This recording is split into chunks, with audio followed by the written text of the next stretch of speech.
আপনাদের বলছি, আপনার যে সহযাত্রী আপনার কাছে বা পাশে বসে আছে, যে আপনার সঙ্গে নিত্যযাত্রা করে, অথচ আপনি জানেন সে হয়তো টিকিটও কাটে না, এইখানেই আমরা পূর্ব রেলের তরফ থেকে একটা স্পেশাল ড্রাইভ নিচ্ছি।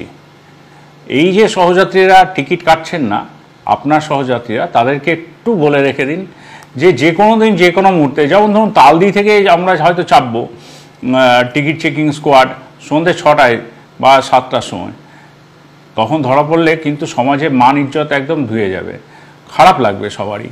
বা এটাও হতে পারে আমরা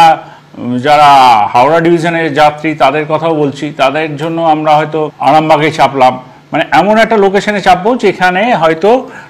মানে কোনোদিন আশাও করেননি মানুষজন যে আমরা টিকিট চেকিংয়ের জন্য ওই সন্ধ্যাবেলায় 7টা বা 8টার সময় আমরা টিকিট চেকিং করব। এটা উদ্দেশ্য কিছু নয় যে টিকিট চেকিং করে আমরা রেলওয়ে প্রচুর লাভ করবে, এটা নয়, কিন্তু যেটা উদ্দেশ্য সেটা হলো যে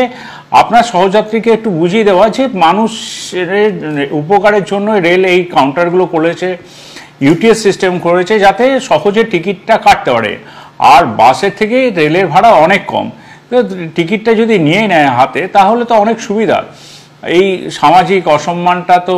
হয় না। যেমন আমরা এটাও ভেবেছি যে ঝাপটার ঢাল বা ওইদিকে কাটোয়া, এরকম ছোট ছোট লোকেশন ধরে আমরা চেপে যাব, চেপে গিয়ে বা ওইদিকে লালগোলায় চেপে যাব, বা ধরুন এখানে কুলটিতে চাপলাম, এরকম করে আমরা বিভিন্ন জায়গায় ছোট ছোট করে আমরা এবার টিকিট চেকিং শুরু করছি পূর্ব রেলের তরফ থেকে। শুধু আপনাদের কাছে এটা বিনীত অনুরোধ, আপনার সহযাত্রী যে টিকিট কাটছে না তাকে টিকিট কাটান, মাত্র 5 থেকে 10 টাকা মাত্র ভাড়া, যেখানে বাসে অন্তত 50 টাকা 70 টাকা 100 টাকাও বাস ভাড়া হয়ে যায় সেই সমদূরত্ব জার্নি করতে গেলে।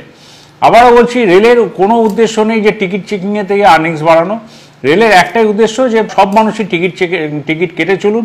এবং রেলের সঙ্গে সহযোগিতা করুন। ধন্যবাদ।